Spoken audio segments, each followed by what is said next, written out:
Ya.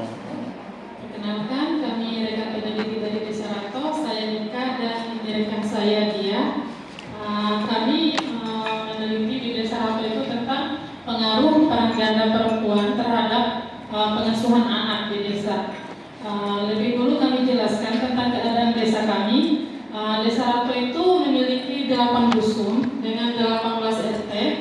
Penduduknya ini belum angka pasti banyaknya. Ya sekitar 6.658 dengan laki-laki. Karena ini bukan dari tahun 2023 kalau ini. Yang laki-laki sebanyak 3.236 dan perempuan 3.422. Jumlah kakaknya sebanyak 1.885 dan jumlah kakak perempuan di desa kami 545. Jadi kakak perempuannya lumayan banyak kalau di desa kami anak.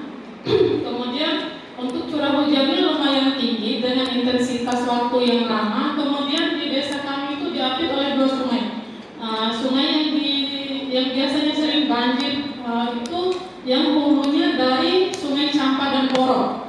Jadi kalau misalnya yang jadi sebenarnya kami hanya dapat kiriman aja sebenarnya.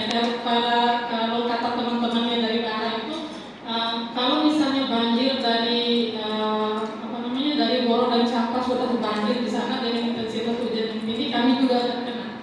Kemudian satu lagi aliran sungai itu yang berasal dari Donggo.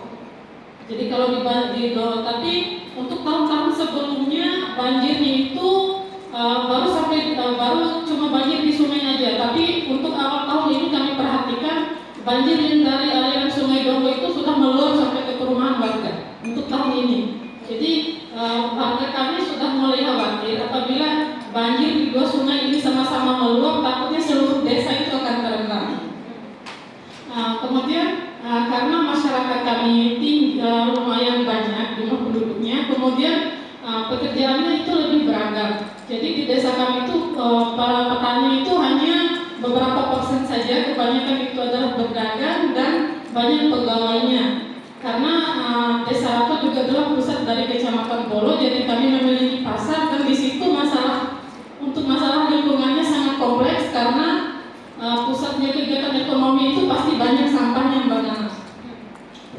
Kemudian akar masalah yang kami temukan selama kami melakukan penelitian adalah banyak perempuan dengan peran ganda dan menjadi kepala keluarga. Kemudian permasalahan lingkungan yang kompleks tadi dan perempuan dan anak menjadi kelompok rentan saat bencana dan konflik. Kemudian fokus penelitian kami adalah tentang pengaruh peran perempuan tadi. Kemudian menjadi pertanyaan kami selama penelitian adalah apa saja faktor yang mempengaruhi perempuan mengambil peran ganda. Kemudian dampak peran ganda bagi perempuan dan anak di lingkungan ekonomi dan sosial. Kemudian bagaimana peran perempuan dalam menghadapi bencana dan konflik. Kemudian yang kami temukan selama penelitian adalah hampir sebagian besar perempuan di desa kami dia memiliki peran ganda dan ternyata dari beberapa wawancara yang kami lakukan kami menarik sebuah kesimpulan bahwa peran ganda perempuan, tingkat pendidikan orang tua, keadaan ekonomi dan sosial budaya di desa kami itu berpengaruh terhadap pengasuhan anak. Karena sebenarnya di desa kami itu cukup unik, Mbak Nana. Karakter warganya itu berbeda. Ada yang namanya di kampung Sigi itu mereka itu dalam pernikahan saat tingkat kerabatannya lebih erat mereka. Karena dalam pernikahan dan sebagainya mereka masih mengambil dari keluarga dekat. Entah itu dari desa tetangga maupun keluarga yang di dalam desa itu. Jadi untuk masalah ketika ada hajatan ataupun kematian itu kekompakan dan kegotong royongannya sangat tinggi. Tapi begitu pun dengan saat terjadi konflik, misalnya saat terjadi pilkada kemarin atau pilkades, itu yang paling bikin ribut itu di dusun ini. Jadi mereka itu ramai pada saat hajatan, ramai juga pada saat ributnya. Iya. Kemudian kalau di lingkungan saya itu sudah mulai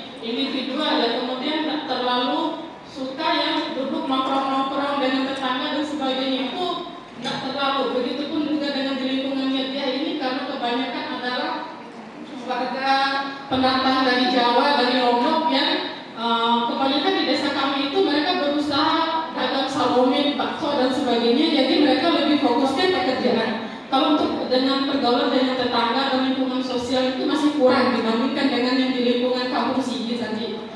Seperti itu.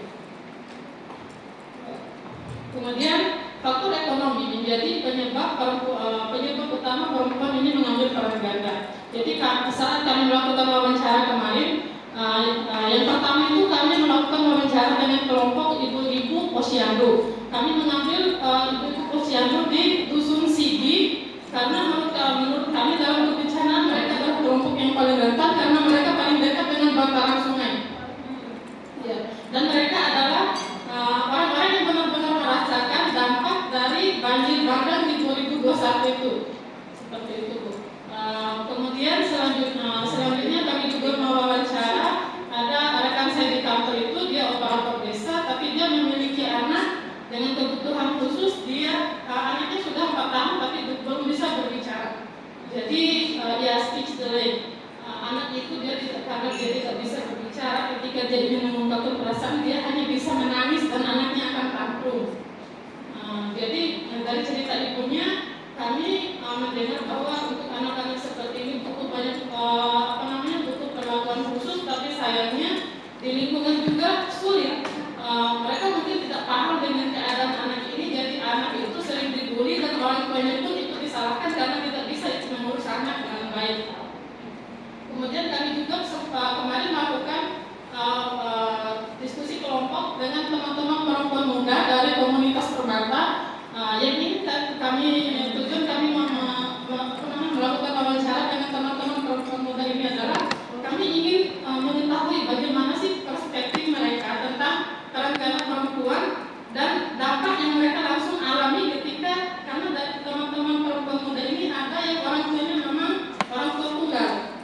Kami ingin tahu bagaimana perspektifnya mereka. Dan yang terakhir kami melakukan wawancara dengan perempuan disabilitas dan beliau mengaku kebetulan di desa kami juga dari desa dampingan Waringku, karena beliau sering dilibatkan ikut kegiatan, beliau merasa sekarang itu senang, bahagia. Jadi harapannya setelah beliau bilang kemarin besok-besok kalau ada kegiatan lagi saya diajak ya gitu. Karena memang untuk tahun ini mungkin untuk partisipasi perempuan dalam ikut forum di desa itu paling tinggi karena adanya Waringku. Terima kasih Bapak dan Ibu dari Waringku. Karena tahun-tahun sebelumnya itu kurang mungkin yang aktif di kegiatan pemberdayaan perempuan itu hanya dari kelompok-kelompok posyandu atau PKK. Jadi sekarang dengan adanya dampingan dari teman-teman Waringku, perempuan yang dilibatkan itu dari kelompok yang lebih beragam dan mereka merasa antusias dengan kegiatan-kegiatan tersebut. Kalau untuk kendalanya hanya masalah hujan saja sih, dan kebanyakan responden yang kami hubungi itu mereka bekerja, jadi sulit untuk menyatukan waktu. Mereka bisa, kami tidak bisa. Jadi untuk perempuan muda kemarin karena kebetulan mereka lagi libur, jadi saya ajak mereka ngebakso. Kita wawancaranya di warung bakso. Mungkin demikian. Yang bisa dilihat di menurut saya itu ternyata menjadi perempuan dengan negara itu bukan perempuan yang luar biasa, karena mereka tidak memikirkan tentang capeknya fisik mereka saat dalam mobil di luar, dan mereka tetap terus bisa mengurus anak dan ibu. Demikian dari kami. Wabillahi taufiq wal hidayah. Wassalamualaikum warahmatullahi wabarakatuh. Waalaikumsalam.